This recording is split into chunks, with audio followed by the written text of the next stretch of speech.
All right, we're back. We're live. It's Talking Preps. We had an exciting Saturday of private school basketball, exciting Saturday of public school basketball. We're going to talk about all of that. I don't even want to get the guys started because we'll be heavy. If I do that, I'm going to hit the button. We're going to get rolling.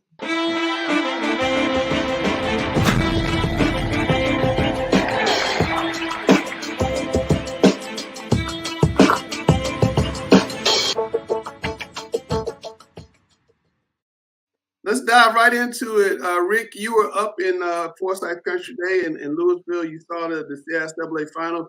Carmel Christian, Cannon girls both favored and lost. Want to get your reaction. And also Randall, Cannon and Gary, we talked about maybe being the best overall team in North Carolina. They lost to Rabun Gap. A lot of people don't like the fact that Rabun Gap's in the private school league.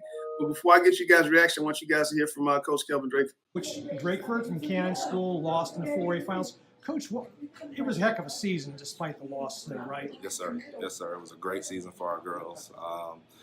Ultimately we wanted to win the state championship. We came up short by 10 points tonight or this afternoon. But our girls fought all season. They scrapped, clawed. We met expectations, and the goal was to get here and win, but we fell short. The ball didn't bounce in our favor the second half today. All right, well, you heard from Coach. Randall, how do you feel about Rabun Gap being in the Private School Association? Because a lot of people don't seem to like it. I mean, a lot of people don't like it, but I think, they fit. I mean, they've been in here for a while now. I don't really think that you should fight it. It's not the most convenient thing, obviously, with where they're located, but I mean, I think they deserve to be there. I don't see an issue with it. I think they fit with everything else in the league. Yeah, Gary, they won 53-43, so held Cannon down point-wise. Cannon didn't have a big game from his big guns. Were you surprised when you saw that result? Yes, I was, especially at the score. You would think that if Cannon were to lose, it would be a high-scoring game because I just can't envision them not being able to get, into the 50s or 60s point production-wise. But, listening to the coach, sometimes the ball just doesn't go in. Yeah. Speaking of the ball not going in, the Carmel Christian boys really got out of character, especially offensively against a really good Christ School team. Lost in a close game, and we heard from Joe Badgett after the game, the coach of Carmel. Badgett, Joe, you all lost tonight, but it was a heck of a season. What? How would you summarize what this season was like? Man, to me, it's probably out of the 13 years of being in private school coaching, I put this one up there probably top 2 or 3 because we took a group of kids that were they were definitely new to what we do, and from the outside looking in, and you hear all the trusted process, and we're going to defend and let you guys do what you do offensively, but to have a group come in and see that actually materialize with pretty much an all-new group was very special. I got a little emotional this morning in shoot around where I had to go upstairs to my office and sit down for a minute just thinking about them. So it's been a great group. The kids, they love each other, they play for each other, and so it's been one of the best groups we've ever had in the program. So it was just great being blessed the opportunity to serve those guys. Rick, your reaction to that game, because you sat and you watched Christ School. They really played well defensively. They blocked 5, 6, 7 shots. They won the rebounding battle. They made their free throws, and they took advantage of the fact that Carmel was not doing Carmel things on offense. Yeah, I think all credit goes to Christ School. And I think, as I said before, Christ School may have the best starting 5 of any private school team in the state. Mm-hmm. And the other thing, too, is they matched up very well with Carmel in terms of size, length, and athleticism. And I think there's a couple key points in the game. I don't think that Carmel's had an opportunity to play against teams that was as big, as physical, and as good as defensively as they have been. And the one thing that really stood out early in the game was the 6'10" South Florida commit, Anthony Robinson. He was a great rim protector. I think he changed a lot of shots in the paint. And, Carmel just had a hard time in scoring. But that being said, it was really, and I mentioned this to you during the game, I said, this is big boy basketball. You're looking at 2 teams that probably have that simulate a college team as well as any two teams I've seen all year. Yeah. And both of them are very physical, and I think Christ School was a much better defensively than I thought they were. I think they had a good game plan. They cut off the driving lanes as much as possible. And the other thing they did a really good job on, even though Jaden Mustaf ended up with 20 points, but they double teamed him as much as they possibly could. Yeah. And I think it took their game plan, and we talked about this before. I think their game plan took Carmel out of what they do best, and that's sharing the basketball. Yeah, I think that was definitely a key in that game. Jumping to the 1A, Randall, Northside Christian boys and girls won state championships, and we heard from Northside Christian rookie coach Ed Cook after the game. The schedule, the tough schedule you had, helped, didn't it, with this tournament?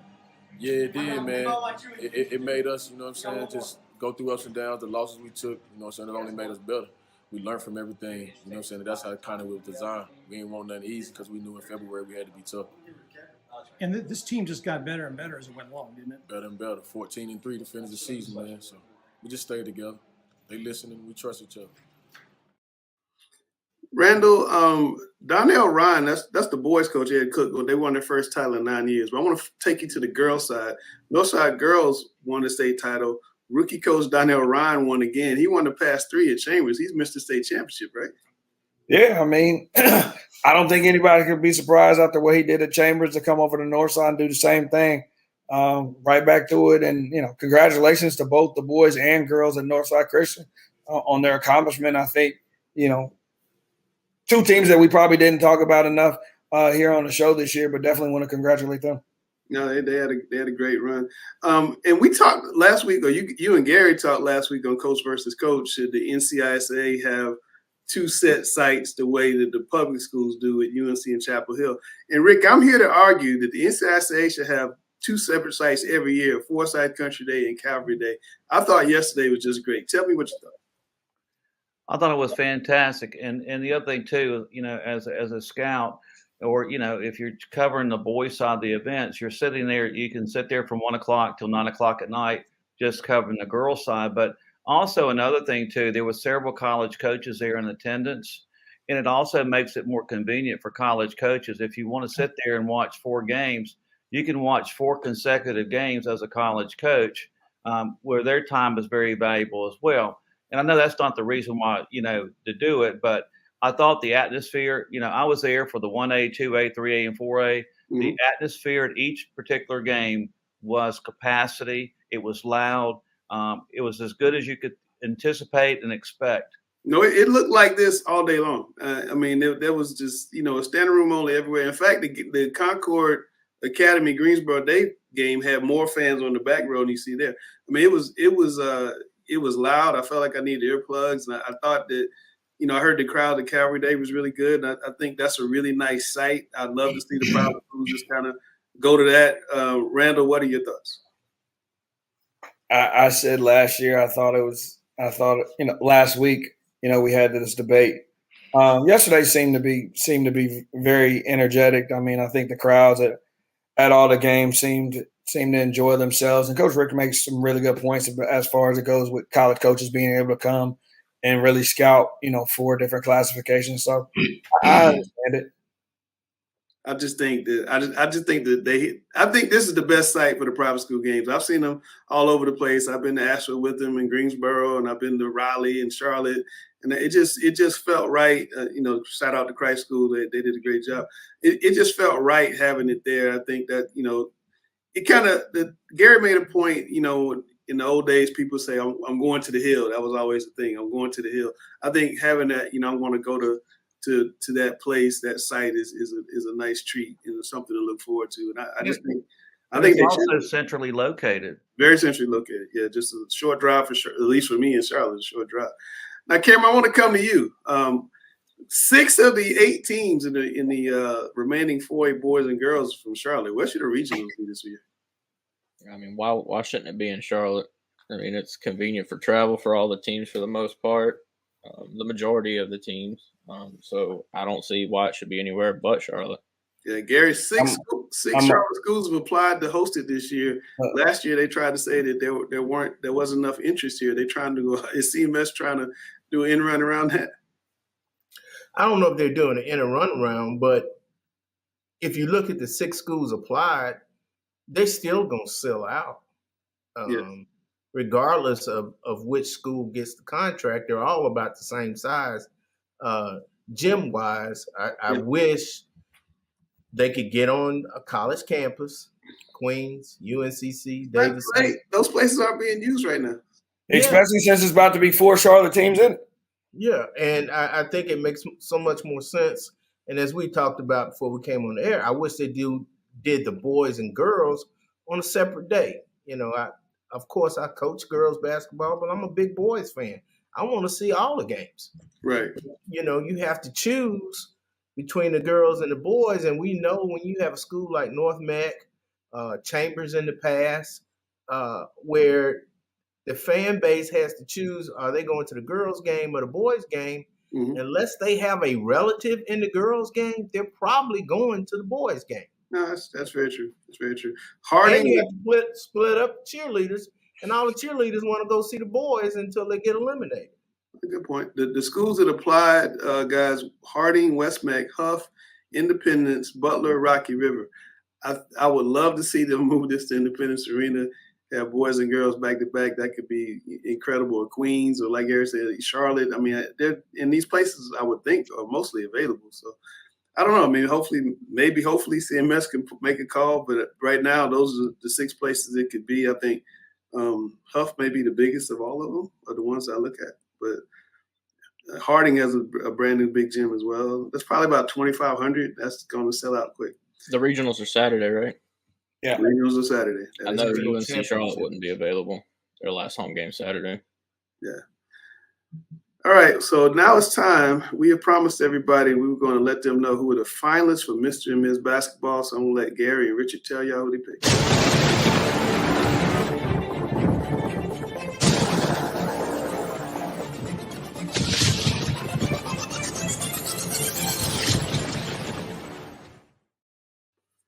Randall, tell us who your girls are. We're going to start off with the name that we've seen all season long, Kirsten Lewis Williams at Lake Norman. I mean, what can you say about this kid? She leads on both ends of the floor. She's done a tremendous job of not only being a leader, but, you know, scoring the basketball, getting in the passing lanes, getting steals and deflections, rebounding the basketball out of the guard spot. She's really been really good. Zamaria Jones from North Pitt. I mean, they've been rolling all season. She's averaging, you know, over 25 points and 8 assists and still playing right now. She's been tremendous. And then, of course, last but not least, Miss Sarah Strong, the walking triple-double. You know, I don't know how you stop her. I honestly don't. She's a great passer, can score it at all 3 levels, and really just a really all-around good player. Richard, your side. Well, we're going to start off with 6'7" junior Isaiah Evans from North Mac. North Mac is 28-2. They won the conference tournament championship. They're in the Elite 8. One of the favorite teams, you know, to compete for a state championship.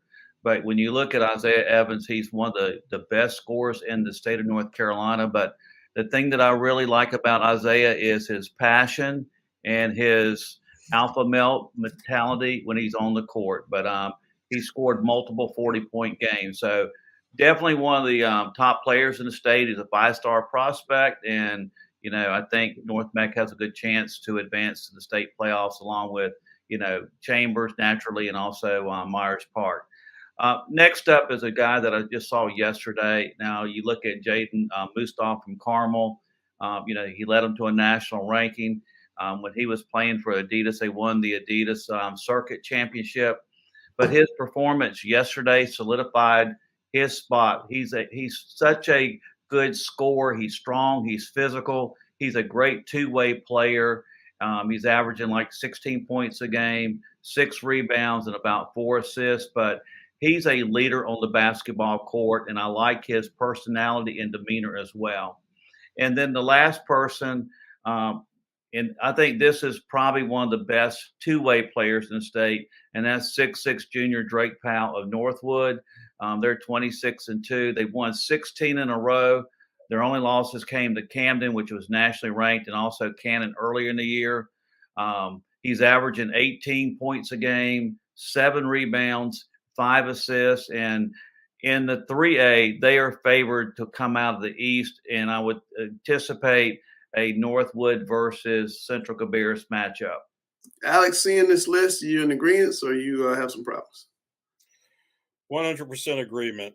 I think both Randall and Rick, as usual, have done an outstanding job of giving us a perspective to understand.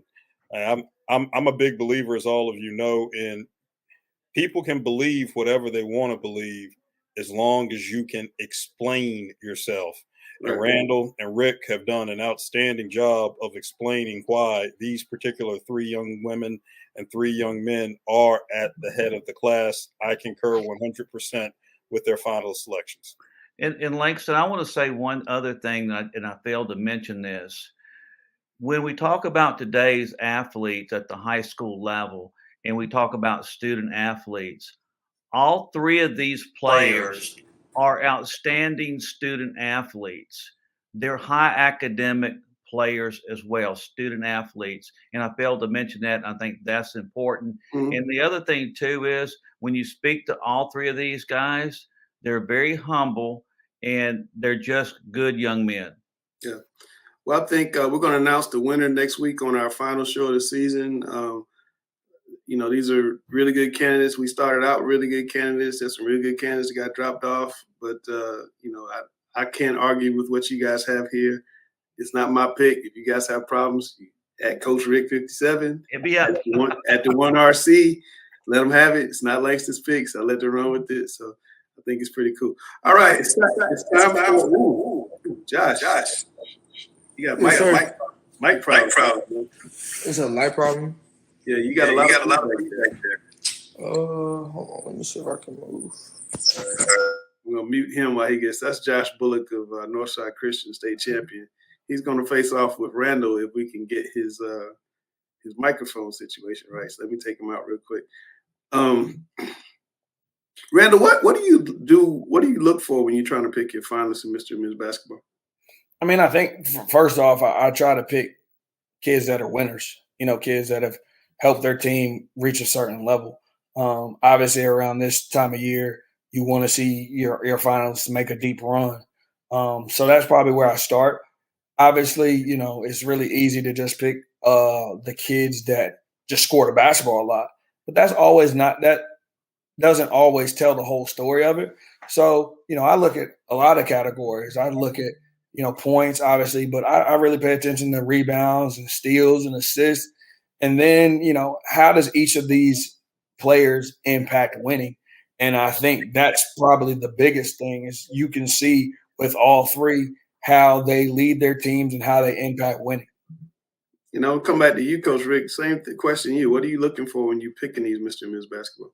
I think Randall hit the nail on the head for both of us. I think, we're looking at this particular list and you're looking at 3 guys who, Jaden Mustoff led his team to the state championship in a national ranking during the course of the year. And also you look at Drake Powell and also Isaiah Evans. Both these players are prolific scorers, but they're also leading their team to a possible state championship. In addition to that, I also look at how well-rounded they are both offensively and defensively. And that's the other thing that really catches my eye. And this year, more than any other time, I think I put more into the academic component and also the character of the young men. All right. I think we got Josh squared away now. Josh, you don't have that feedback now. Nah, can you hear me? I can hear you. All right. Okay. I had to get my brother's AirPods. I'm sorry about that. All good. We got Josh Bullock, the state champion, Josh Bullock. Chelsea says she remembers you playing. Didn't you see him play, Chelsea? I did. I saw him play, I guess 2 years ago against Swear to God with Lake Norman. Yeah. So where did you start your high school career, Josh? I started at Northern Nash in Rocky Mount. That's where I'm from. That's my hometown. Yeah. Right. That's where it started. That was public school. What got you down to Charlotte? COVID actually. When I heard we were only gonna have like 14 games to play in public school, I was like, well, that's not enough. I wouldn't be able to have enough games to like try to get seen or no publicity. So I left. And Lake Norman was the only school that was interested in me during COVID, so I just went. Okay. What was it like playing at Lake Norman Christian, under the bright lights of Mikey Williams and Trey Green and all of that? I gotta be honest. At first, I had to get used to it. Like I was always like the main piece on the team before that year, so I had to get used to it. But as you learn, like that's how basketball really is, and you got to learn how to be a role player and like accept your role and do it at your best. So it made me better as a player, and it like made me better mentally on and off the court. So it was a good experience. I had a lot of fun. Josh, how is it? Josh, my question is, how is it playing for Coach Cook? Coach Cook? No, and I want the truth, Josh. Don't try to give me this. Nah, I want the truth. How is it playing? I'm gonna tell you nothing but the truth. I'm not gonna sugarcoat nothing. I'm not gonna sugarcoat that. Playing under Coach Ed, you're gonna have to play defense. You better like come in with the mentality of he's gonna push you every day you come into practice, no matter what it is, workouts, like life, basketball, and like what I like about Ed is he doesn't really talk about basketball. He talks about like the life piece as a coach, and he just wants to grow you mentally. But he will put you through hell and back. He will. Josh, what time did you guys practice this year? 8 to 10. Every night. At night, yes. Wow. Rick, what you got? Josh, when you look at your schedule this particular season, and y'all had a lot of games, but you had double-digit losses, but Right. I think that was the game plan of Coach Ed Cook coming into the season, being the first-year head coach. When you looked at the schedule, what went through your mind as far as saying, wow, we're going to be battle-tested almost every single night? And how did that prepare you for Saturday? Because in the game against United Faith, I thought it came down to the very end. I want to compliment you with the leadership. And there's one particular play that stood out, and it was underneath the opposing team's basket. One of your teammates, the ball went out, and he sort of shook his head a little bit, and you looked at him and you said, keep your head up. That made a big impression on me. But the thing that impressed me more about you than anything is the leadership that you displayed down the stretch. And I thought the schedule that you guys played during the course of the season, y'all look like the more poised and mature team down the stretch. Yeah, coming in, we really didn't know what we were going to have. We had some guys leave at the beginning that we thought would be on the team. But Ed told us he was going to throw us in the fire early. And when I looked at the schedule personally, I knew we was going to take some bumps, and I knew like I had to grow as a leader and a person, and not just being like an example on the court. I had to be a vocal leader because everybody on the team was young. It was only 2 seniors and me. So I just knew like when we came in, we had to have a mentality to fight through every L that we would get, because out of 14 losses, it was like 6 or 7 games where we lost by 1 or 2 all in the fourth quarter. So I think that's probably what prepared us the most for the United Faith game, because I was like, bro, if we win the one, we win the first quarter, we win the second quarter, we win the third. We know what we have to do when we get to the fourth. We've been there too many times. And that's what Ed just kept preaching us through the entire year, and the results showed. Well, I thought the difference in the game and the change of momentum is when United Faith had that breakaway and they had the dunk, and of course they went up by 3, and then the next play, Goodlock comes down and shoots a 3-pointer from about 30 feet out to tie the game, and it just changed the momentum right away. It just sort of took the air out of the balloon for United Faith. But I do want to say one thing. The one thing I've noticed about you, and I've seen you for the last 2 or 3 years, the bigger the game, the more you step up. I appreciate that. I try. All right, Josh. Well, we're going to try to have you beat Randall right now in what we call the game show. It's a multiple choice thing. You'll answer first, and just make sure you beat him because he's got a little streak going on. Josh, there's no pressure here, buddy. I just want you to know I haven't lost all season. You know how long the basketball like trivia. You've been tied twice. I haven't lost. I have not lost. You haven't lost, and you hadn't had to do what Sam does in the fall is 4 corners each children to death. All right. So I'm gonna play his little theme music, Josh, and then Okay. Chelsea's gonna come back and ask a question. You got the first answer. I'm Randall Clark. I am not Sam Griner. You will not beat me on the game show.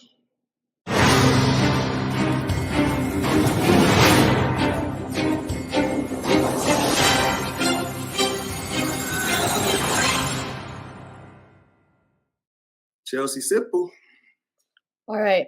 Among the top 10 NBA scorers, LeBron James is the oldest. Which one has the best field goal percentage? A. LeBron James. B. Giannis Antetokounmpo. C. Joel Embiid. Or D. Shai Gilgeous-Alexander. Josh, let's start off on a good foot. Who you got? D. B. Giannis. D. D. No, D. D. Shai Gilgeous-Alexander. All right. Yes. Randall, what do you got? B. Giannis. Giannis is the correct answer. The Greek Freak shoots 54% from the field overall. Josh, That's all he does is ridiculous. dunk. Come on now. I mean, I guess he just rim run. That's all he did. All right. Sammy has the next question. Let's make a comeback, Josh. Here we go, Sammy. According to the NBA's efficiency ratings, who is the most efficient player in the league? A. LeBron James. B. Nikola Jokic. C. Jason Tatum. D. Joel Embiid. Randall. I'm going to go with my guy, the Joker, right now. I'm going B. Nikola Jokic. Be the Joker. What you got, Josh? Who's the most efficient player in the league? It's got to be Joel Embiid right now, right? It's got to be Joel This is Embiid. Joel MVP Embiid is candidate second, season. but the Joker's first. So you're down 2-0. Come on, Josh. You gotta put your rally cap on now. Just like y'all came back in the state final, you gotta put your rally cap on. I know All right. the second one too. The next one is Chelsea. According to collegeexpress.com, one of these schools leads the nation in men's basketball in attendance at 21,874 per game. Which school is it? A. UNC. B. Kentucky. C. Syracuse. Or D. Indiana. Josh. I'm going with Kentucky. UK rather. I'm sorry, KU's Kansas. UK. What you got, Randall? I'm going to go with the Hoosiers. I feel like they don't have anything to do in Bloomington. Josh with the rally cap. There you go. Really? UK? Yeah. 21,874 Kentucky. All right. Come on, Josh. Keep coming. Come on, yeah. I'm trying to tie it up. Close. You got it. Not Randall's not going to get this question right. So you got a chance right. Let's go, Sammy. She's got the #1 song in the nation. It's called Flowers. Who sings it? A. SZA. B. Miley Cyrus. C. Taylor Swift. D. Beyonce. Randall, what you got? Every week. What you got? C. Taylor Swift. Taylor Swift. What you got, Josh? It can't be SZA. I'm going to go Miley Cyrus. My man! Oh, my gosh. We are even. Come on. Told you. Come on. Come on, Josh. This is the last question. You have the first answer. So all you have to do is get it All right. I got to do is get it right. I'm going to be the first one to beat him. You can do no worse than a tie if you get this right. Hold on. Let me find the question. All right. Chelsea. This college basketball player leads Division I nationally in double-doubles. Name him. A. Joel Serrano, St. John's. B. Zach Edey, Purdue. C. Armando Bacot, North Carolina. Or D. Oscar Tishwebe, Kentucky. That's close. I'll take it. Close. What you got, Josh? D. D is in Oscar? Yes. Okay. What you got, Randall? B. Zach Edey. The answer is A. Joel Soriano from St. John's. Oh, man. Tied up with him. We have another tie.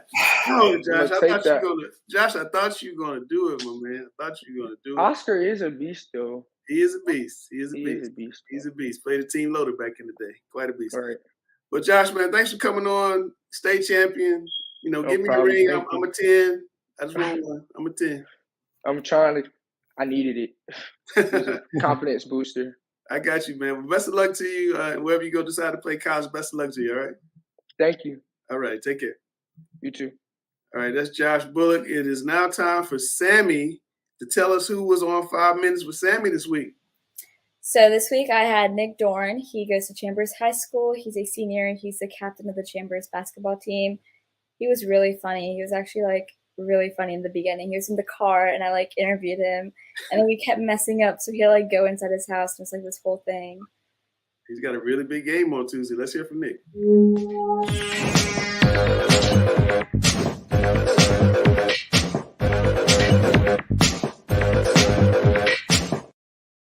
Hi, welcome to another interview on 5 Mrs. Sammy. This week we have Nick Dorn. Nick, can you introduce yourself for us? My name is Nick Dorn, 6'7" shooting guard out of Chambers High School, class of 2023.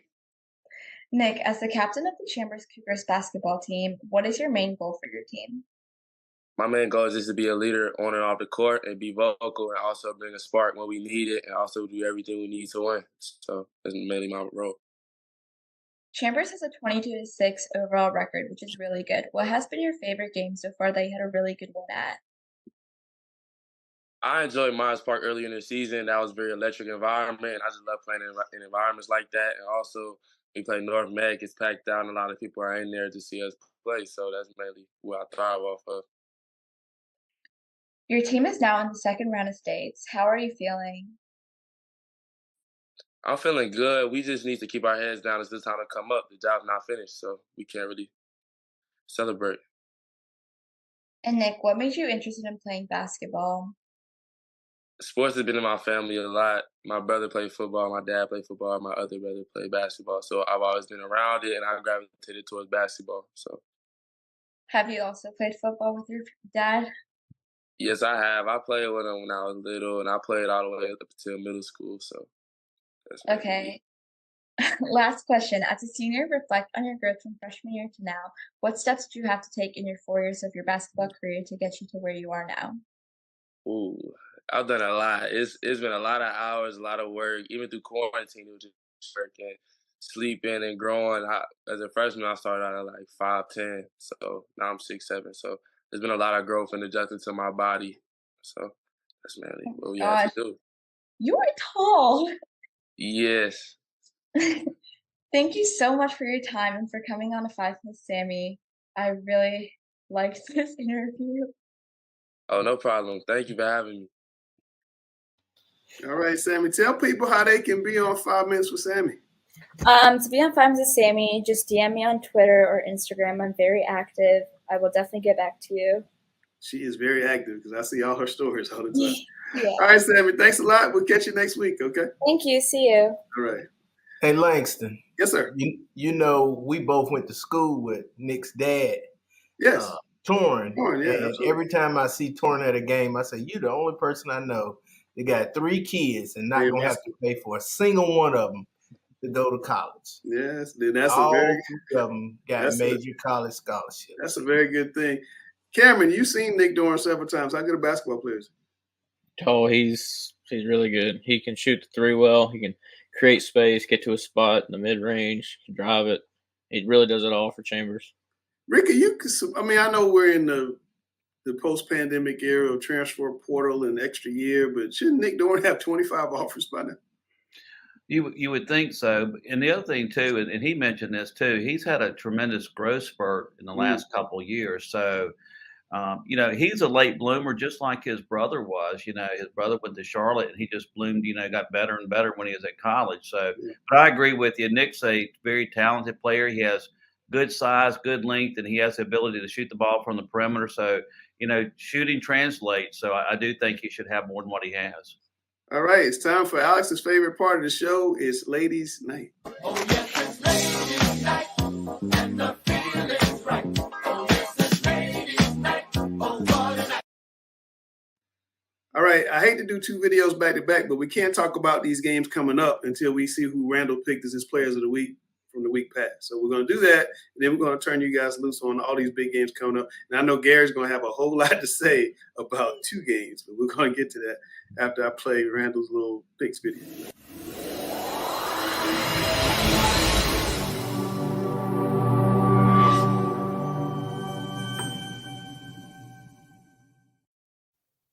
And welcome back. We are here for another week of Randall's Rock Stars. This week, joined by Coach Lewis. Coach Lewis, how you doing today? Doing well. Hope you are, Randall. Yes, sir. Yes, sir. Let's get this party started. We are going to start off with the Kate Sears from Watauga. She had 31 points and 8 rebounds and 5 assists and led her team to a third-round win versus South Met, where she will meet Blanca Thomas from Charlotte Catholic. Blanca had 27 points, 11 rebounds, 6 blocks, and a 58-53 win versus previously unbeaten Northern Guilford. Next on our list, Nevaeh Farmar from North Mac. She had a team-high 18 points and a 56-37 victory over Reynolds on Saturday night. Lily Booker from Cannon School had 20 points, 4 steals, 3 assists Tuesday night in the NCISAA semifinals. And last but not least, Miss Kirsten Lewis Williams, 30 points, 11 rebounds, 10 steals, 7 assists on Tuesday. Kirsten, how are you? I'm doing good. How are you? Well, Kirsten, let's just go ahead and get it started. There's a huge target on your back. I'm sure you know it. Everybody knows it. Talk about what it's been like to kind of, as the season started, you had kind of a target on your back, but obviously being undefeated at this point in the season, that target got a lot bigger. Can you talk about how you guys have handled that? Definitely. It definitely has. I mean, every team that plays us comes playing us like it's their Super Bowl. I mean, we don't get anybody on a bad night. Everybody who plays us knows who we are, have watched film on us, and they come out every day to try and ruin our season. If we're being real about it, it's like definitely a lot of pressure. But for us, we take every game as if it could be our last, and we're not looking to lose, and we're looking to take home that state championship. Kirsten, when I've watched you play a couple of times this year, the thing that sort of just stands out to me is you know the game so well, and you just have a knack for where the ball's going to be. And last night you had another triple double. How many triple doubles have you had this year? And have you ever had a quadruple double? Well, no, actually, I normally come up 1 or 2 shy in some category. The close I got to that triple double, I was 2 steals away from a quadruple double. But I'm definitely gonna get it. One of these last 3 games, I promise I will get that. I will make sure I got 10 in each, at least 10 in each. I love it. Kirsten, the thing that's impressive about you when I've watched you several times this year, you're so engaged in the game. It seems like when you're playing, you're one step ahead of everybody else. And I think that's why you're always getting those triple doubles. But you just have a knack where the ball's going to be. Yes, sir. I mean, I think it comes with the 4 years experience, being the only senior on the team. I know all the girls look to me and look to how I'm playing on the court to how they will play. So I can't take any possessions off. Every possession I have to go 100%, and I think I do that. Last question from me is at the beginning of the season, did you ever think you'd be in a situation where y'all would be undefeated and a couple games away from the state championship?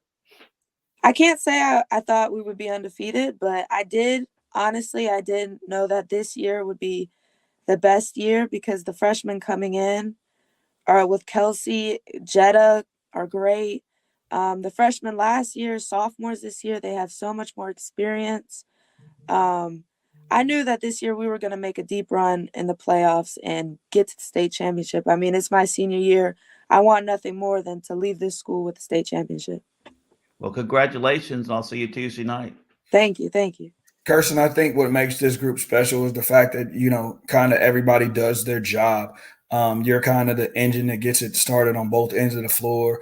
Addie's a 3-and-D to where she really guards and shoots it. You got the Sheehan sisters who are knocking down shots, and Kelsey Ryan's been really good as a freshman, like you mentioned. Can you talk about how it's been, like, being the old veteran on the floor and you look and you're surrounded by 3 sophomores and a freshman? Like, what is that experience like when you're on the floor? Yeah, I mean, at first I was nervous about it. I won't lie because experience comes a long way in playoffs and it really shows. But these girls, they don't play like sophomores. They don't play like freshmen. They come out, they've earned their spots. They've earned being here, and I think it shows. I mean, it's not hard playing with them. They play way past their years. It's just small things that I can bring, which brings us together. I mean, they bring it themselves. I don't have to beg them to play hard. I don't have to ask them to come every day. They want it just as much as I do. All right, Kirsten, last question. All right, you're an unsigned senior. You've had a fantastic year. I need for you to tell us, what are you looking for in a school? And then what is a college coach going to get from you when you arrive on campus? Well, looking in the school, I'm just looking for a competitive place where I come in and I have a chance to earn playing time immediately, you know, at practice, and a place that's really going to push me on and off the court to be the best player and person I can be. And then what I think I'll bring to anywhere I go is just a level of leadership and competitiveness that every day I'm going to go to get better. Every day I'm going to push myself and push the people around me to be better. I absolutely love it. Kirsten, thank you so much for your time today. Good luck the rest of the season, and we'll see you hopefully next weekend. Thank you. Thank you. And if you want to be one of Randall's rock stars, make sure you reach out to me on social media, Instagram and Twitter at the1RC. We'll see you next week. All right, well, thanks, Randall, for that. Now we're going to talk about the big girls games coming up this week. Some monster matchups. Let's start out. Chelsea, on the eastern side, the game you're looking at is what? We are looking at Roseville. Is that the right one? Corey? I think you said you had Chapel Hill, Panther Creek. Oh, there we go. Chapel Hill, Panther Creek. Yeah, so Chapel Hill and Panther Creek. I've seen Panther Creek a few times. They got girls like Taylor Barner who are just absolutely amazing. Score the ball really well, and I think they're just a really well put together team. And Chapel Hill, I've not seen this year. They have a girl, Lainey Smith, who's really good, and there's a girl, Eva Smith. I think she's class of 2026. I'm not sure if she's her little sister with the Smith last name, but I know as a freshman on that team, she's doing really good. Yeah, so I think that's a great matchup. Yeah, Alex, on the top side, Roseville Hillside, what do you see there? You're on mute, Alex. Roseville is a team that has flown under the radar through no fault of its own. The Rams play in a very, very tough league with the likes of Millbrook, which includes Rachel Douglas. And actually, Roseville finished second in the regular season to Millbrook. But I want you to notice a couple things there. A couple close games in the regular season with Millbrook. Among those 4 losses, the two to Millbrook, 1 to Rocky Mount, who's still playing in the 3A East, a very, very powerful team, and 1 to a non-NCHSAA school. But Roseville has shown several things: an ability to win close games. Won a close game against Millbrook for the conference tournament championship, avenging those 2 losses, and won a 77-75 overtime decision over Holly Springs in the sectional final to get to the regionals. What people need to keep in mind about Roseville, and what really is the story, is Roseville is led by 3 guards, a senior and 2 sophomores. The senior, Destiny Carlos, is a double-figure scoring average, has a double-figure scoring average, 10 points per game. But it's what Destiny Carlos has done.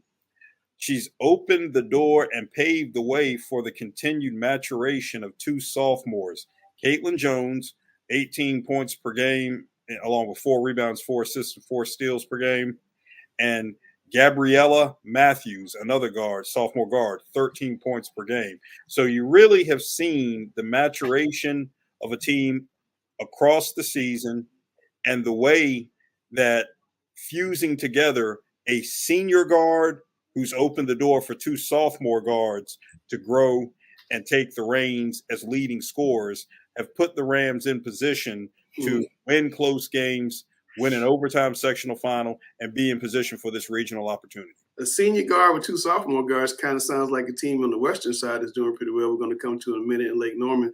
Real quick on the smaller side before I turn Cam on 3A, Falls Lake 30-0, led by Emerson Thompson. Emerson's getting 20 points a game, 10 rebounds a game. I think they're probably going to come out. And then in the 2A, Randall's men's basketball, Zamaria there, 26-2, and her team got a really tough game against Northeastern. Seaforth and Bedingfield on the other side. We should have 2 really good regional finals in the smaller classes. Cameron, what do you see in the 3A? Oh, well, I'll start with the East. I mean, you look at E.E. Smith. I mean, both E.E. Smith and Cape Fear kind of been on cruise control thus far in the playoffs. I have E.E. Smith actually winning this game due to them having 3 scorers in double figures, averaging over 12 a game. Now, I mean, Cape Fear does have Jada Angel. She's averaging 29 points per game.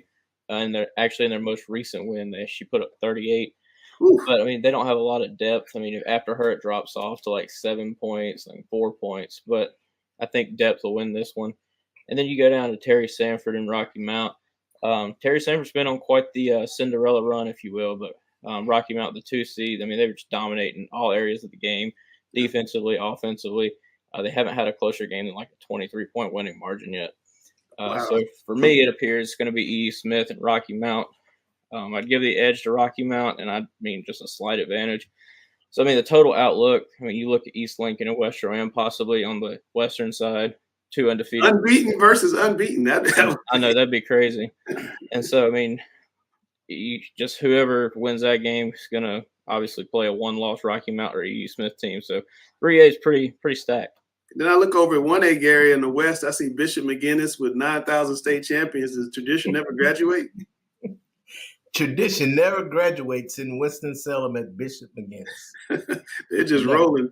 Drawn's football team had a great season. Now the girls' basketball team is having looks like a Cinderella type of playoff run. They're going to play Robbinsville Cherokee, who had that big tournament where all those great teams came in. Maybe some of that rubbed off on them. They're in the semifinals. I think Bishop McGinnis goes to the state championship game again.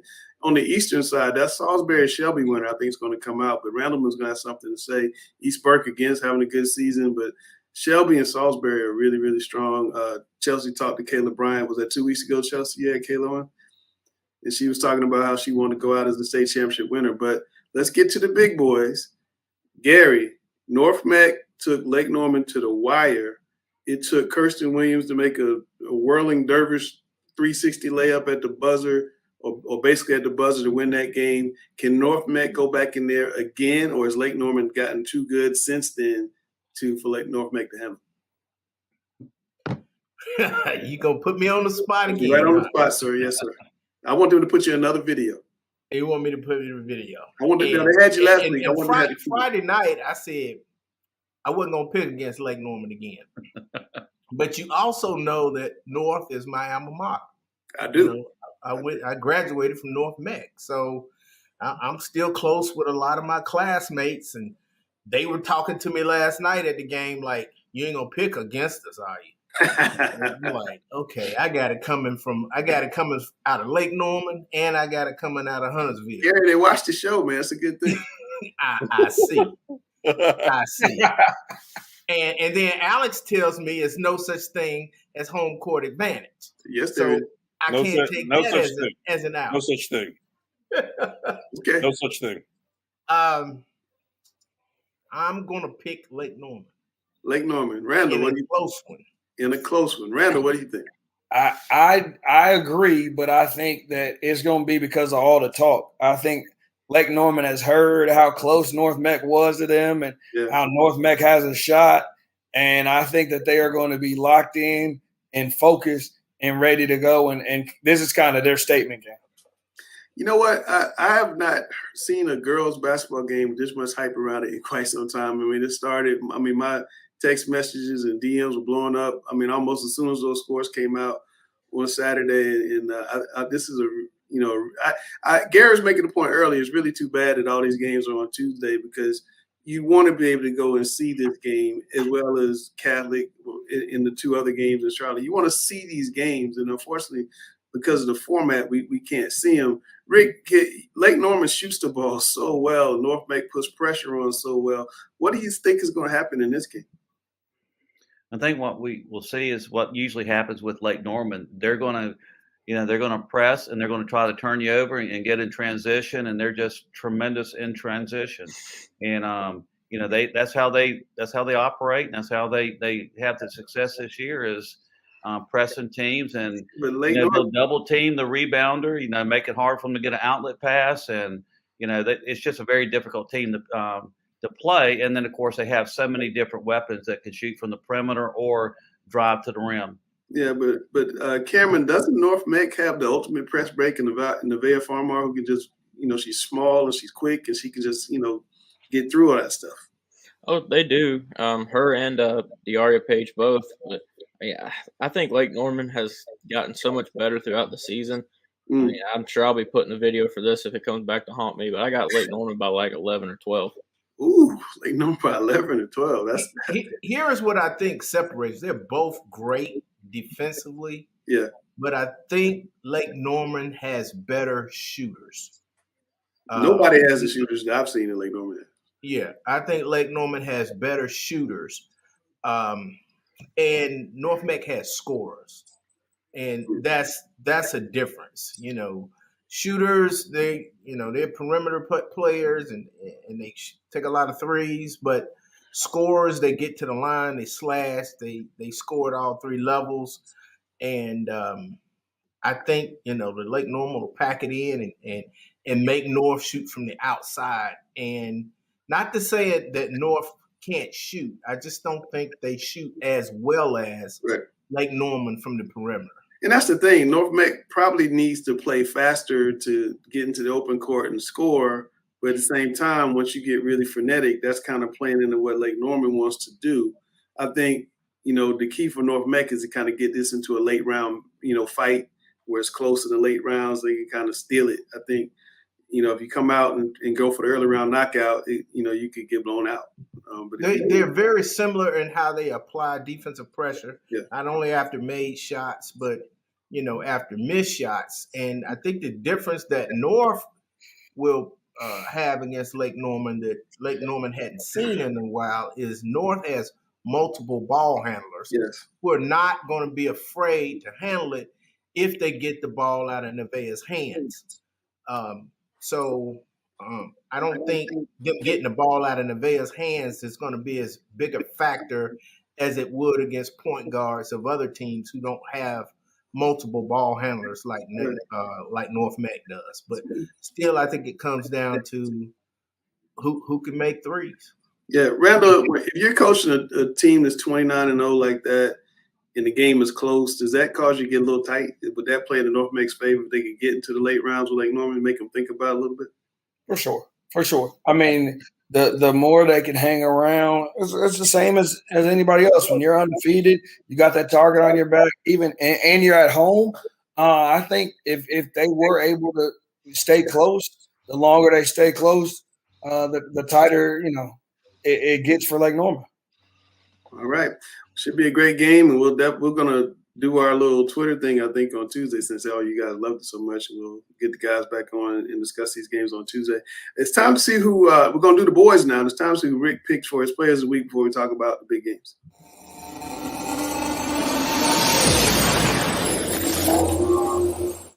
And welcome back to Playoff Edition. Coach Rick's pick. Coach Lewis, how you doing this morning? Doing well. How about yourself, Randall? I'm doing good. Coach, what you got for us this week? Well, we got some really exciting players that had a great game yesterday that propelled their team to either advance to the state playoff or win a state championship. But we're going to start off with 6'8" senior Pat Tibbin of Charlotte Catholic. 18 points, 8 rebounds, had the game-winning shot over Grimsley on the road. And now Charlotte Catholic has the opportunity to play the number 1 seed, Myers Park, on Tuesday night. Next up is a guy that was just absolutely tremendous yesterday, and that is Josh Bullock, the junior point guard, had a team-high 20 points. He also had 9 assists, 4 steals, and he was just instrumental in Northside Christian beating United Faith. And I think, the thing about Josh Bullock was the way he controlled the tempo. He showed a lot of leadership, a lot of intangibles that you don't always show up in the box score. Next up is a guy that has had a really good season for Chambers, 6'7" junior Mario Hansen with the double-double, 14 points, 10 rebounds, and a big road win at Mount Tabor. As we all know, Mount Tabor is one of the most difficult places to play in the state, and they have an outstanding coach and Coach Muse. So great win for Chambers, and Chambers has the opportunity now to play North Meck for Part 4. Next up is 6'7" junior Jaden Jute Harris of Salisbury, 26 points, 12 rebounds, 4 assists, in a 76-71 overtime win over West Caldwell. And also, I want to mention one other person that's not on the list. The information came in late, and that is 6'7" junior Isaiah Evans of North Meck, who continues to just steamroll through the competition.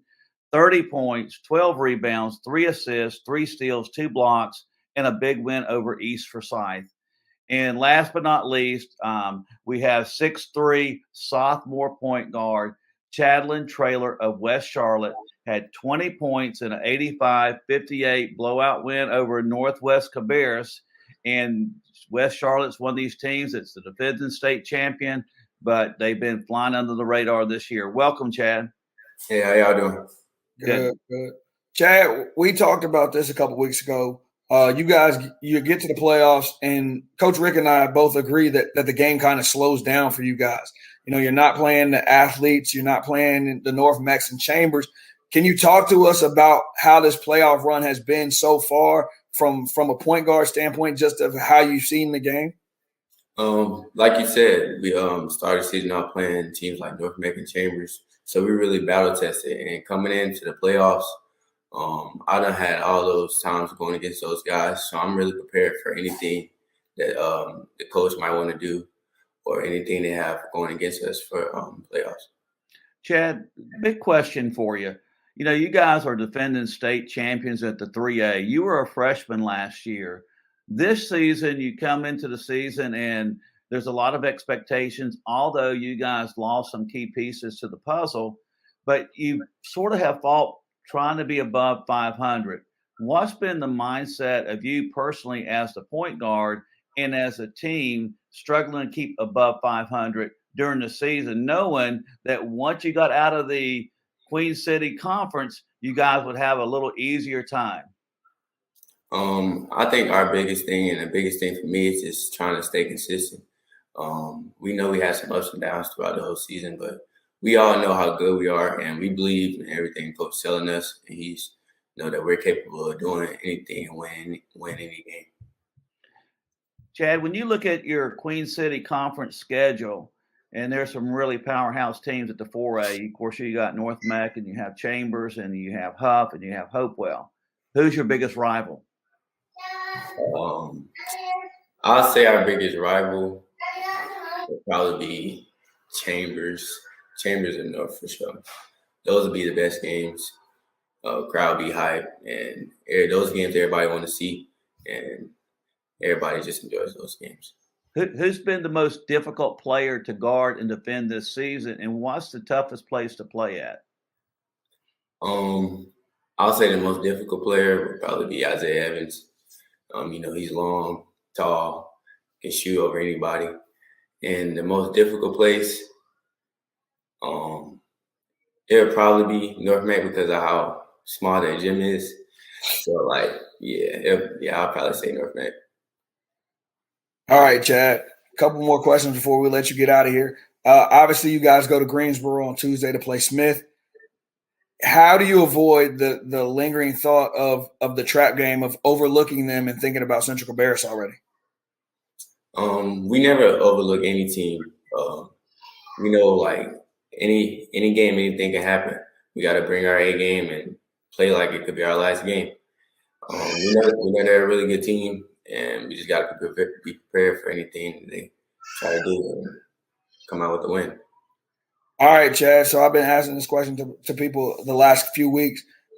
In the college game or the pro game, who would you say that you model your game after? In the pro game, I would probably say Damian Lillard. I like how unpredictable he is. A lot of people just see like all the amazing shots he makes, but he really understands the game, and I like how he keeps his composure.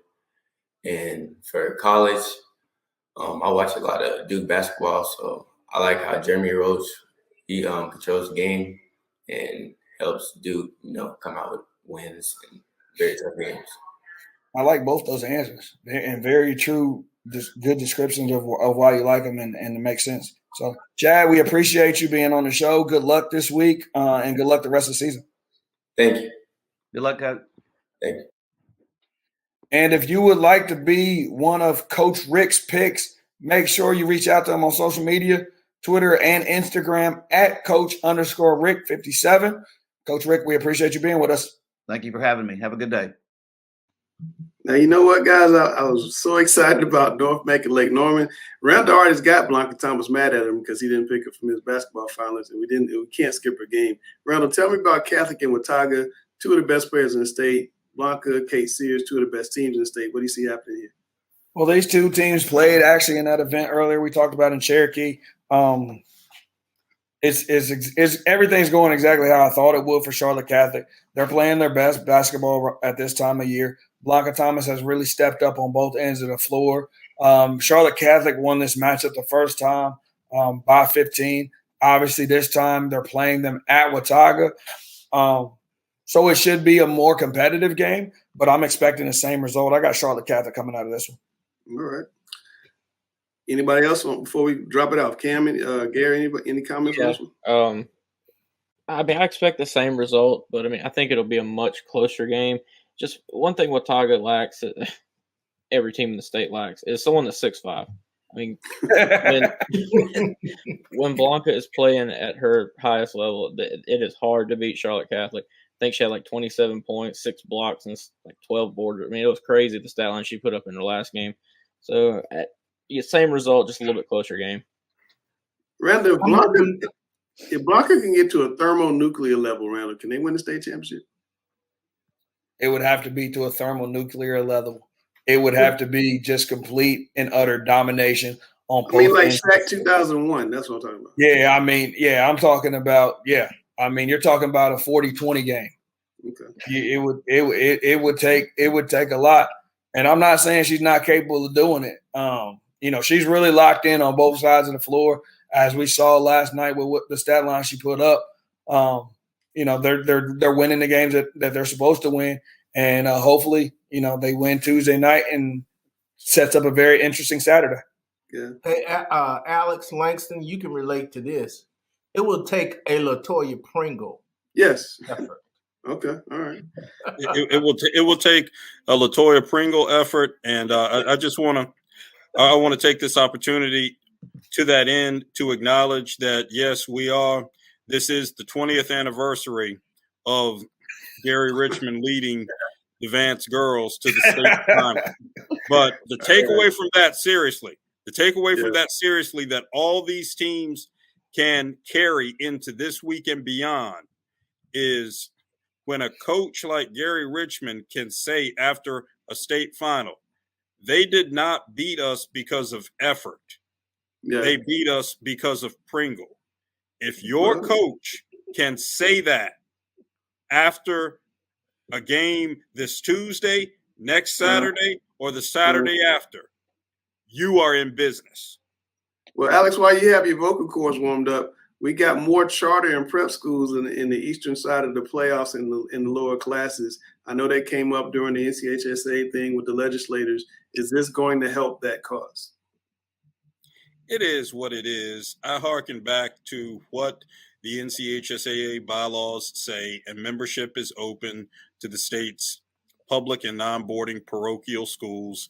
Charter schools fall into that category. So it is what it is. We get to a point where we've had a number of NCHSAA bylaws amendment proposals over the last decade or so for a number of things. We've got another one supposedly coming up this spring relative to the number of classifications in the state.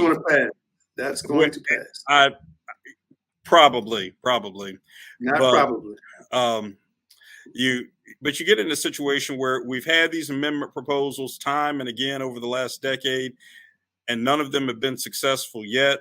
So I hold fast to the words of the great Charles Henry Adams, the retired executive director of the NCHSAA, who's smiling down from above on us when he would say, "Our charter is clear and we follow our charter."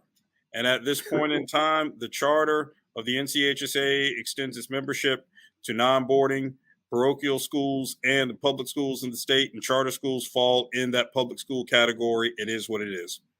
What I like about the small schools looking at the East, the Bishop McGinnis boys and girls in the regional semifinals. Mount Heritage lost their first game to West Henderson. They've won 25 straight. And their best player is a kid named Max Smoker, who plays like 3 different sports. He's averaging 21 points, 8 rebounds, shooting 62% from the floor. I just love those stories when you see the small school basketball. And Alex, before we get to the bigger boys, Salisbury is going to play Reidsville. Reidsville's unbeaten. East Gaston's having one of his best seasons in school history. They're going to play Lincoln Charter. But can anybody in 2A handle Farmville Central when they see them? It's going to be a good matchup. I think we have to be excited by the prospect of seeing a slightly older Farmville Central team with a senior leader like Josh Short.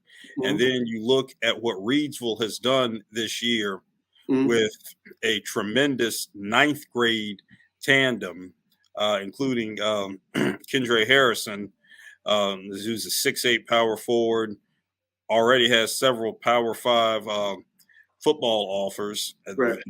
Impressive young man. So Reidsville on the younger end, led by 2 freshmen, but it's worked so far. Salisbury with Jaden Harris, and Salisbury did a very brutal schedule. They're like Northside Christian. Yeah, exactly. They made a purposeful effort to play a very tough schedule to prepare them for this opportunity right here. So I think that the possibility of a Salisbury or Reidsville matchup right here with Farmville Central could be a very, very entertaining game, a nice precursor to a 4A state final in Chapel Hill, which we'll talk about a little later. So either way, we're going to see some great talent on the floor, whether it's a senior in Josh Short, whether it's a junior in Jaden Harris, whether it's a freshman in Kendra Harrison. I'm looking forward to it. All right. Rick, I know you've been talking about Northwood coming out of 3A, but is there anybody in that 3A East that can give them a go in these last 2 games? I don't see anybody. I think Northwood's just too talented, Drake Powell, but they also have tremendous size. They have a 6'10", 6'9" kid, and they have a really good point guard. So they have, the ingredients there. I think they're the only team in the 3A that can really compete with Central Bears. But tell me about the West Charlotte Ben Smith game. Can West Charlotte continue his role and get a rematch with Central Bears in the regional final, or is Ben Smith going to come out? Ben Smith is playing really, really good right now, and Coach Pardee just got his 200th career win. Ben Smith is a tough team to play. Beforehand, I was sort of leaning toward West Charlotte, but I think that game is a complete toss-up. I think you look at West Charlotte, they do have the experience of being a defending state 3A champion. Donovan Raymond is now getting healthy. He's playing really, really good now. I sort of want to favor West Charlotte, but the game is at Ben Smith, so I think that game is a toss-up. West Charlotte plays better on the road. They like being the underdog. They like being questioned and doubted. And I think you don't want to lose 5 games in a row going into the postseason, but I think that Coach Davis liked his team kind of being forgotten about and licking their wounds. I think West Charlotte's going to pull the upset and see Central Bears in a regional final on Saturday. And it is a shame, Gary, that potentially some really delicious games are going to come up Saturday, and you're really going to have to choose where you want to go. And probably you can't even watch them all together on the stream. Whereas in the old days, we could just go to Greensboro, all of us, and sit there and just watch these games one after the other. It was the best thing. It was the best day about the fan is getting cheated more than anything. And the NCHSAA, they need to do something about it. COVID is over. If you hadn't gotten your shot, then you don't want to get a shot. It's time, these gyms have been packed and people are back out watching games, and, you want to see more than one game.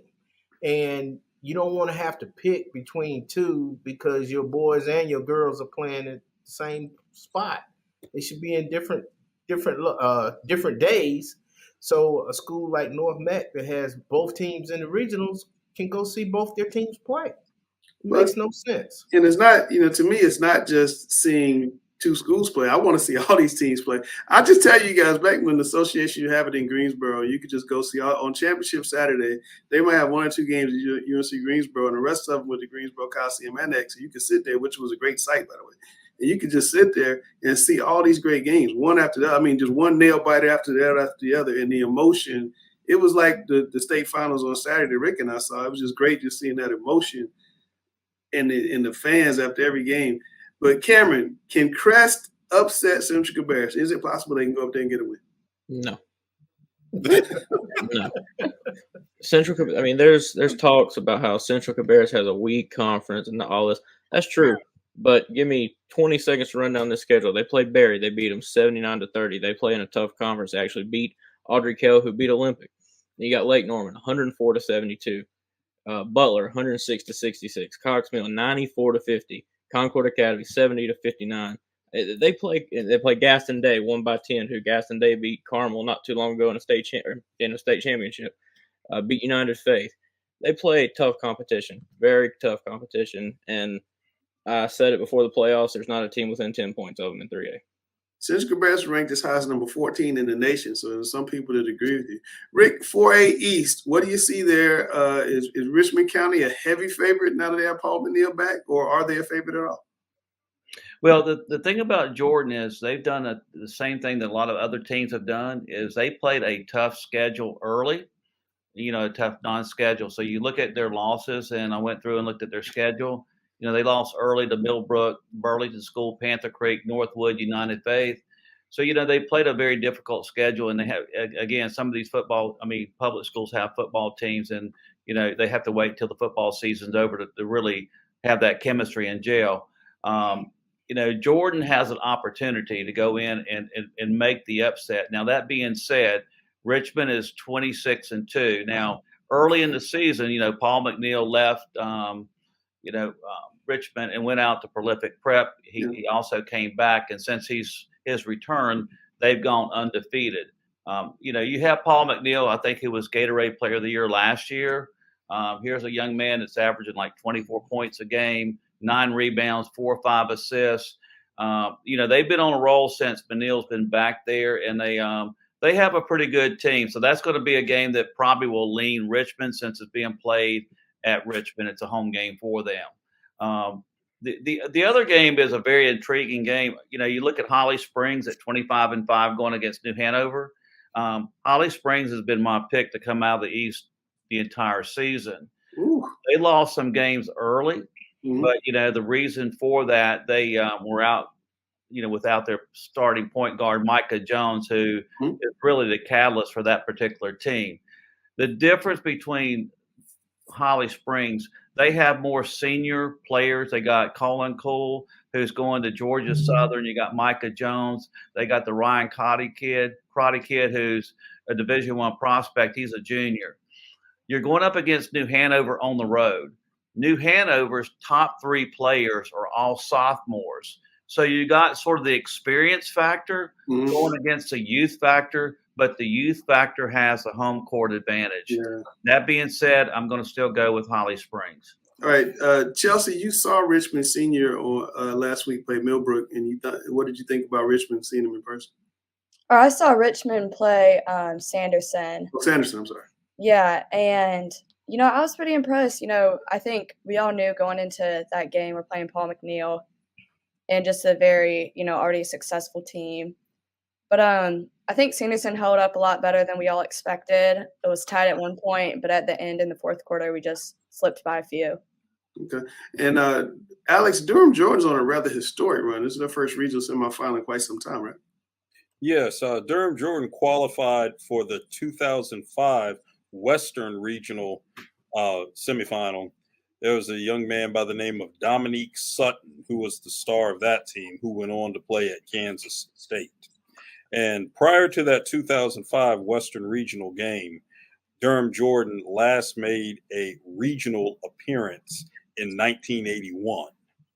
I'm sorry, 1985. I'm sorry.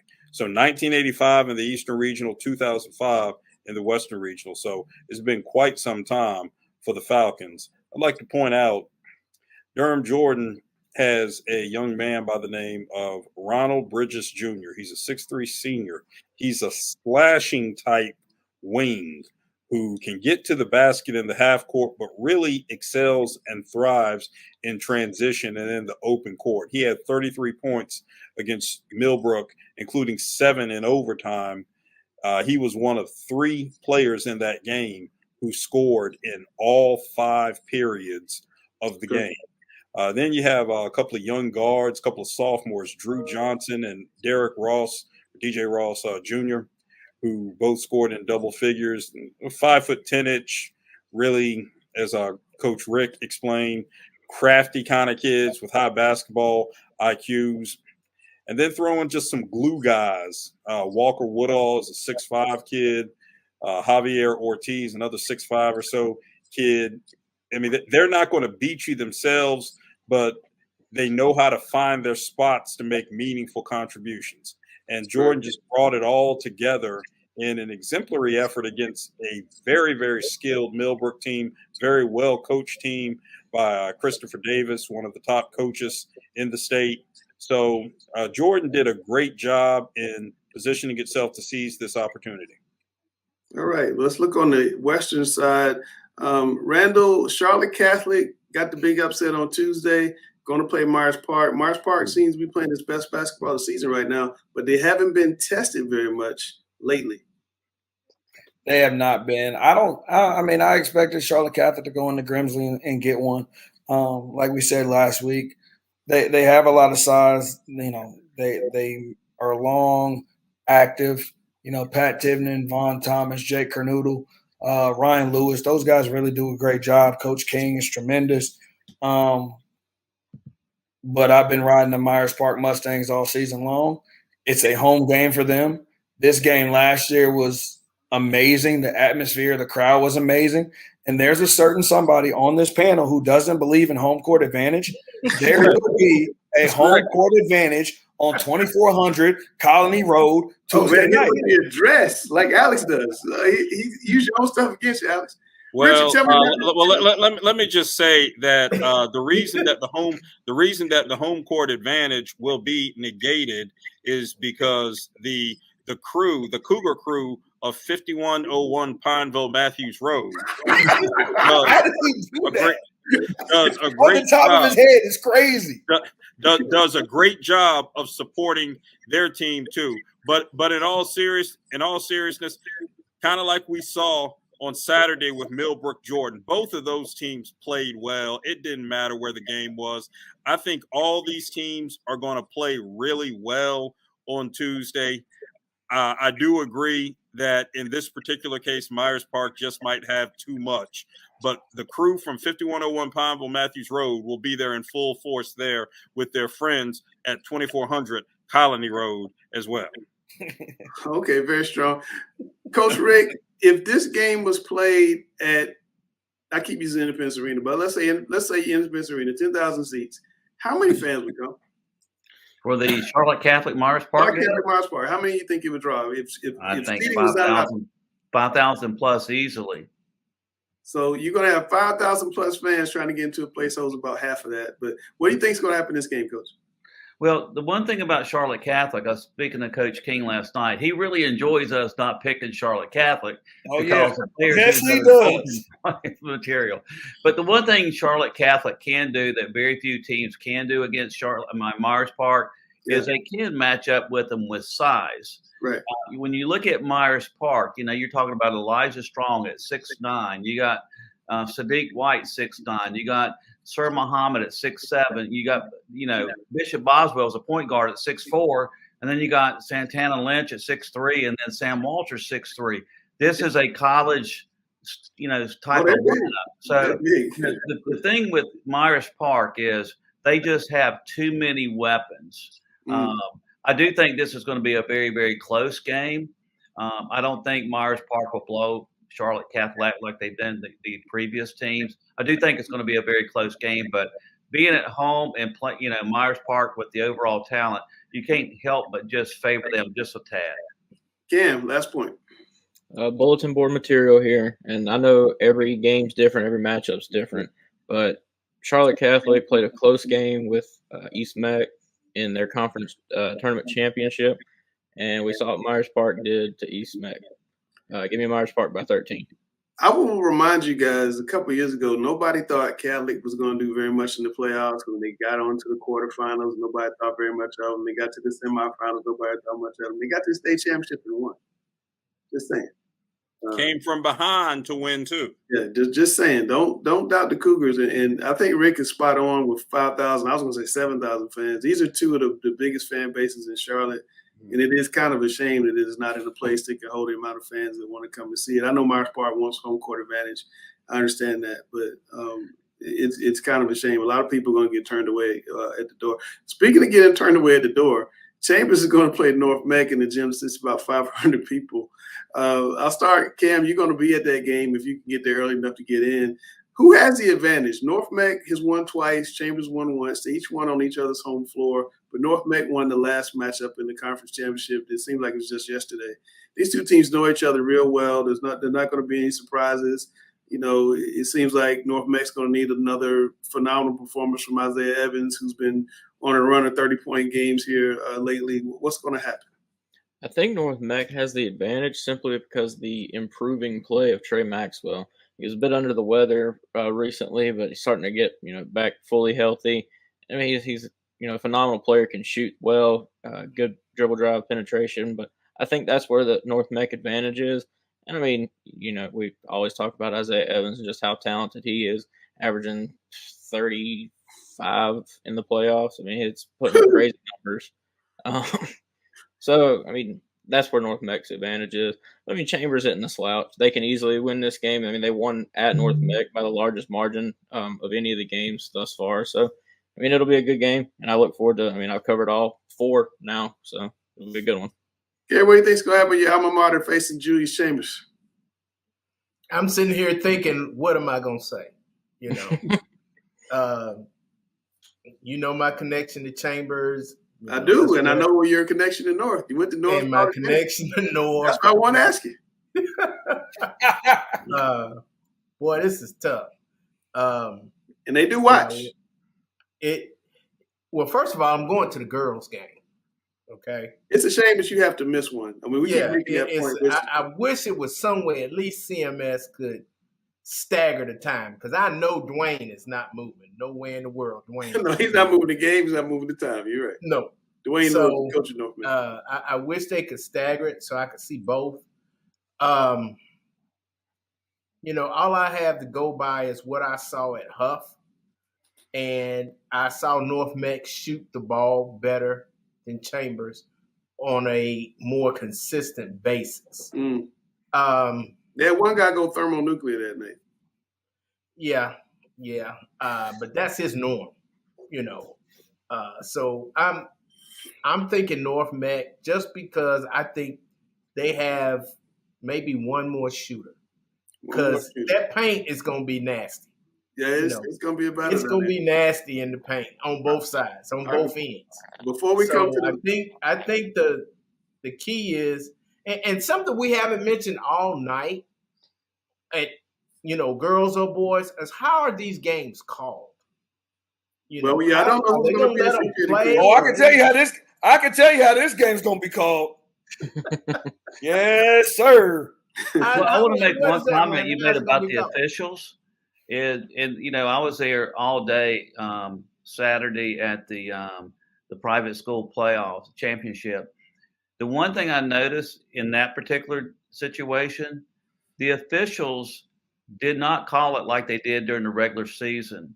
They let them play. They did. They let them play. Now, they were consistent on both ends of the court. Now, when you walk away from the gym, you couldn't even walk away and say, hey, the officials' one call made a difference, because they were consistent on both ends of the court, and they just let them play. I mean, they didn't call the ticky-tack fouls. I think the referees wanted to be, part of the game, but not the outcome of the game, and they let the players decide it. So hopefully, in a situation like this, the officials swallow their whistle just a little bit and allow the players to win the game and determine the game.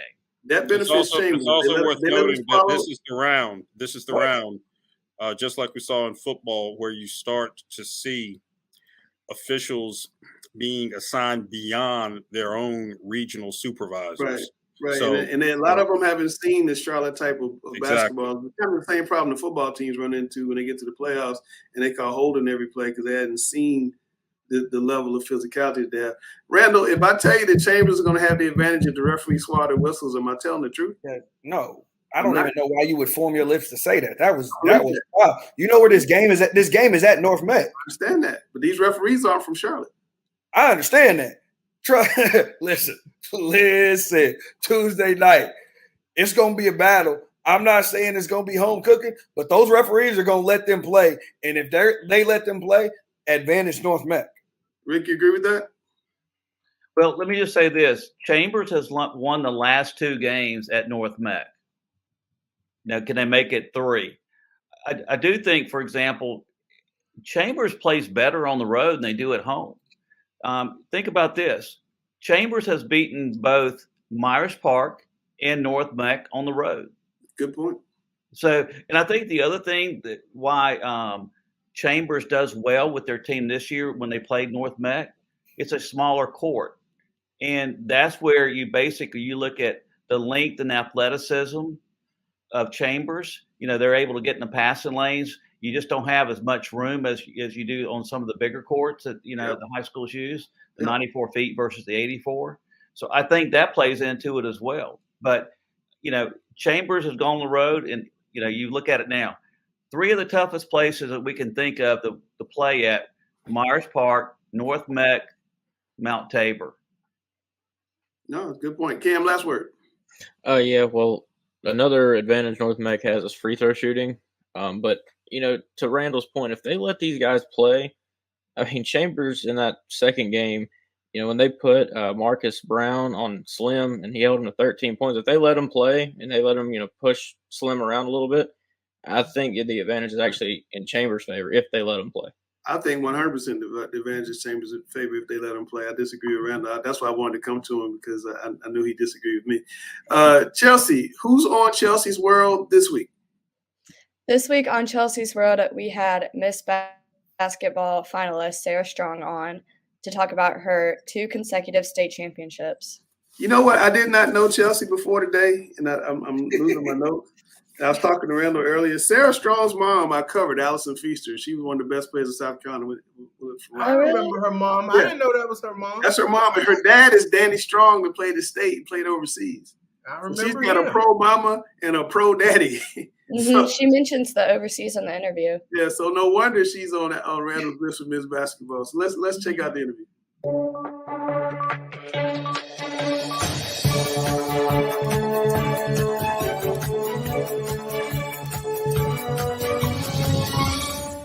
This week on Chelsea's World, I have Sarah Strong from Grace Christian Women's Basketball.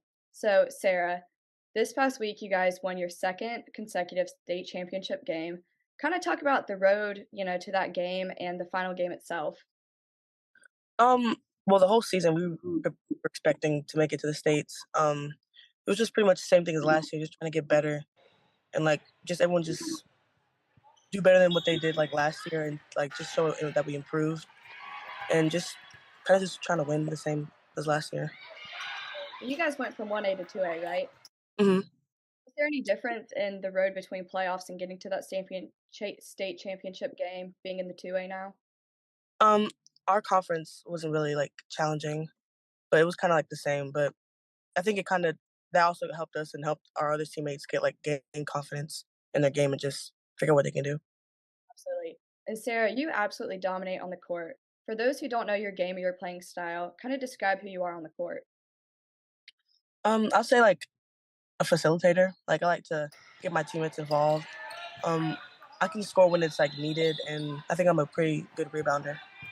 Absolutely. And Sarah, this completes your junior high school basketball season. Do you have any goals left for your senior year?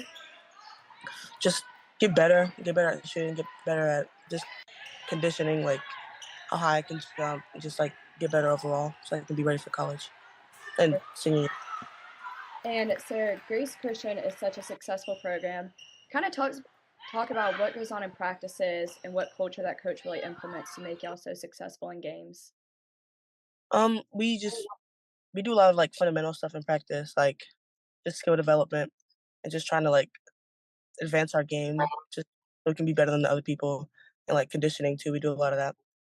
Absolutely. And Sarah, you're nationally ranked. So first, I want to know, when did you begin playing basketball? Um, it started when I was in Spain. I lived there because my parents played overseas. Ooh, that's awesome. Mm. And I want to know, when did you really fall in love with basketball and kind of get an idea that this could be a big thing in your future? Probably when I moved to the U.S. I started playing like AAU with the boys teams, like with my dad's organization, and that's when I like started to really like it and love it. And finally, Sarah, before a big game, walk us through your pre-game trial. What do you do to get mentally and physically prepared? Um, First thing, I pray. I always pray before my games. I listen maybe to like a calming song, maybe. Um, get stretched and just try to stay like locked in. Sounds good. Well, Mhm. congratulations on your second state championship. I bet that's Thank awesome. you. And best of luck next season for senior year. Mhm. Thank you. All right, now we're going on to coach versus coach. I think we've only had 2 agreements so far this talking prep season. Hey, that's more than last season. You're doing a great job, Chelsea. There we go. More than last season. So we'll get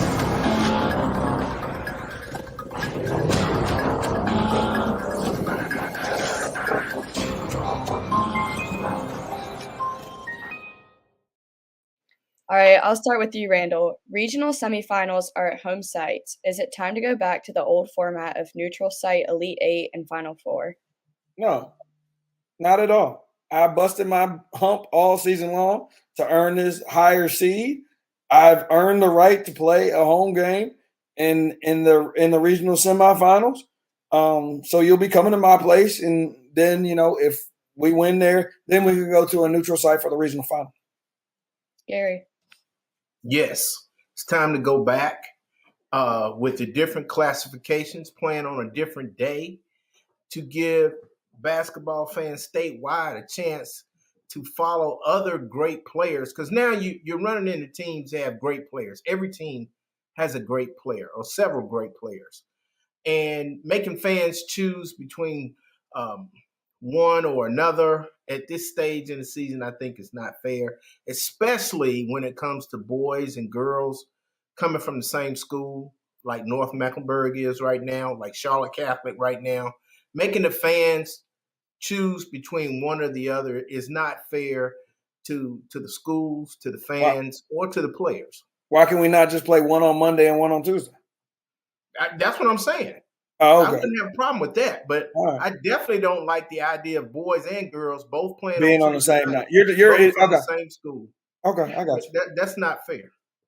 I All agree. right, and Gary, would high school basketball games be better if teams could advance to half court with under 2 minutes timeout? I don't think it makes a difference. I think the high school game, the college game, the pro game should have some differentiation. I don't think they all should be identical. That's something that the pros do. Leave that to the pros. Um, I don't like the idea of advancing the ball because the way they do it, you still can throw it in the backcourt. If it limited where you could throw the ball in from, um, then maybe you could move it to half court. But since you have the whole court as access, like they do in the pros, I don't think it's necessary to move it to half court. I think if you move the ball to half court, you're gonna find out who can really coach. That's what you find out. You find out who can get in that huddle, pick up that clipboard, and draw something else, draw something up. So I don't necessarily agree that it should be in high school basketball, but I definitely think it would make things a little bit more interesting. But before we start changing rules, the only rule we need to focus on changing is getting the shot clock in North Carolina. I changed my mind, everybody. I agree with Randall. The shot clock is needed. I saw some teams hold the ball yesterday, and I started looking at my phone. I do not want to watch somebody hold the ball and play keep away. It's just boring. All right. Randall, big one. Is high school basketball better or worse now than 5 years ago? and North Carolina worse. And it's not these kids' fault.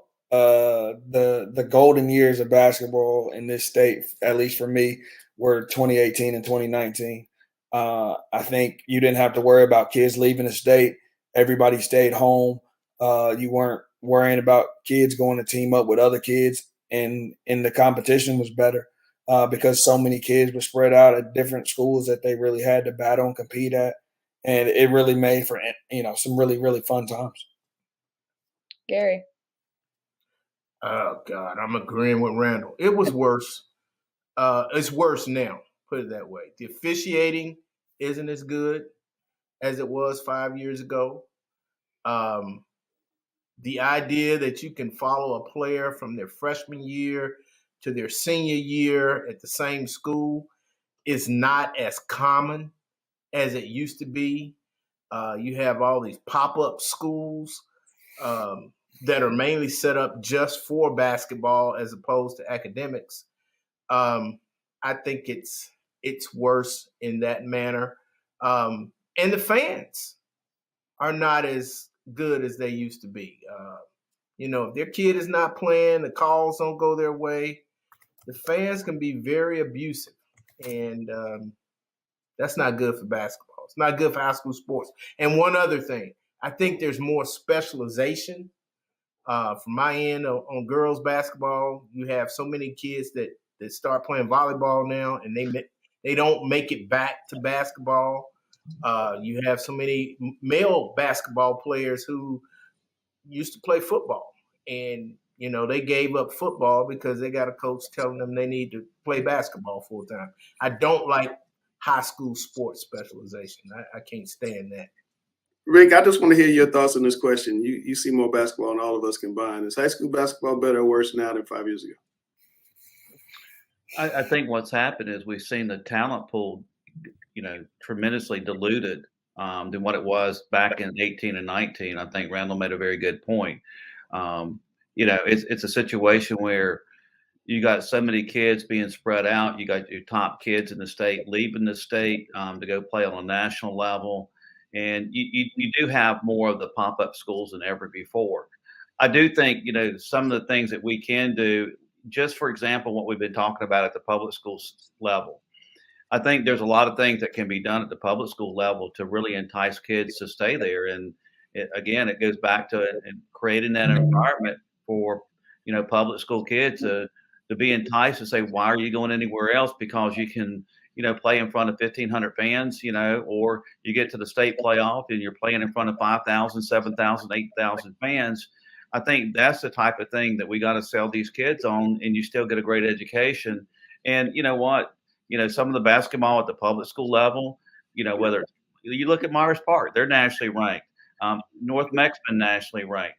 Central Bears has been nationally ranked. On the private school side, Carmel Christian's been nationally ranked. So I think a lot of it has to do with the individual schools to basically create the environment.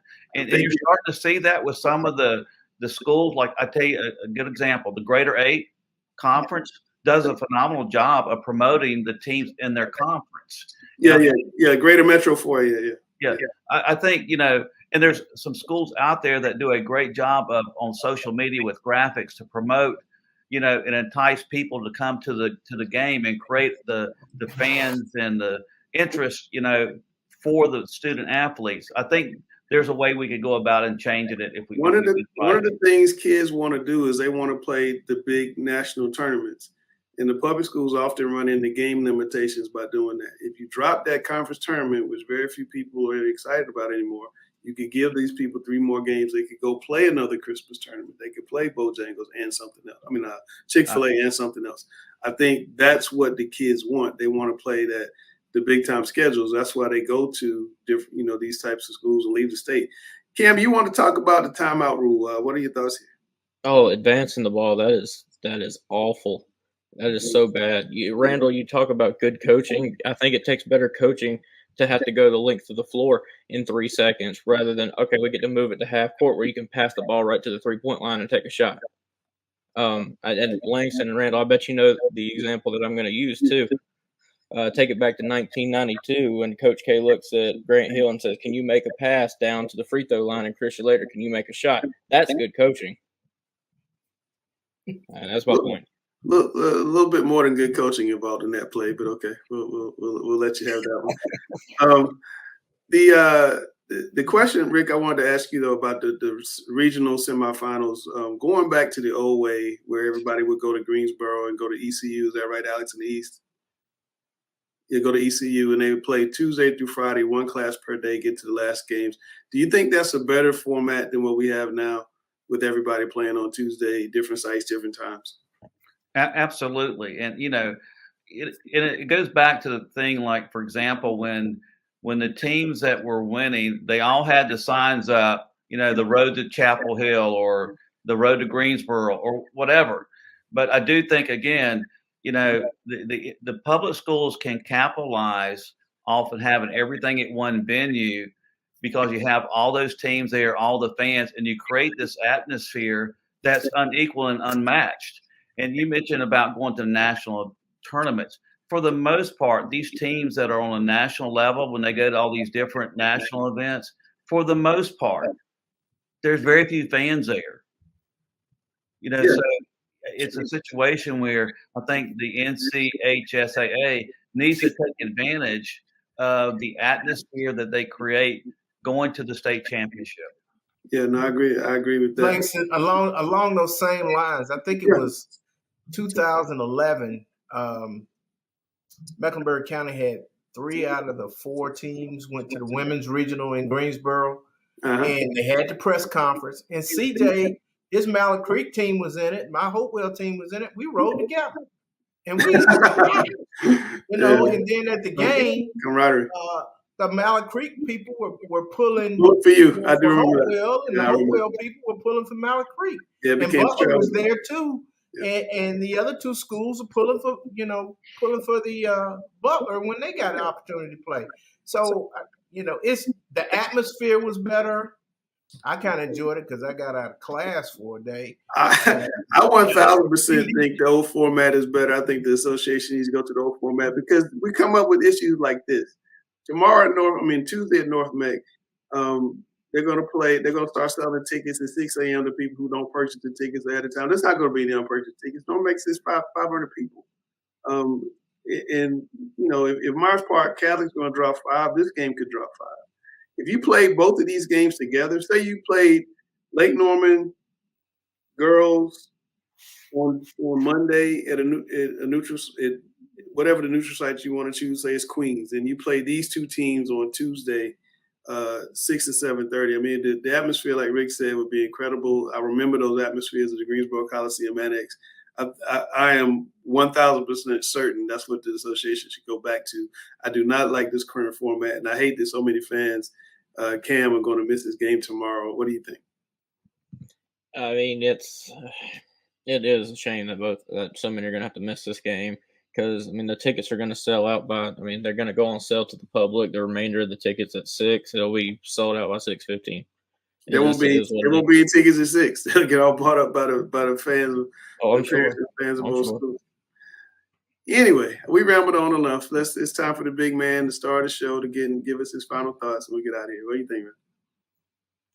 We've talked about this all season, going to play people, being battle tested at this time of year and how important it is. I want to take this time to congratulate Coach Ed Cook and the Northside Christian boys on a fantastic run.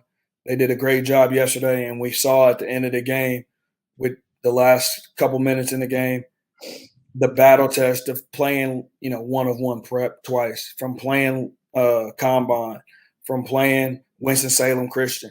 At the end of the game yesterday, you could look at that team and tell that they weren't afraid of the moment, that they had been there before. And I think there's a lot to be said about that.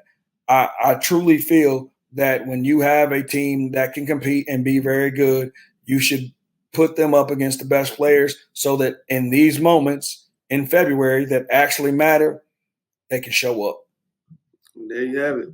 All right. We want to wish everybody good luck in the Elite Eight on Tuesday, and then the regional semifinals on Saturday. We'll be back next Monday. We're going to announce Mr. and Ms. Basketball with preview state championships.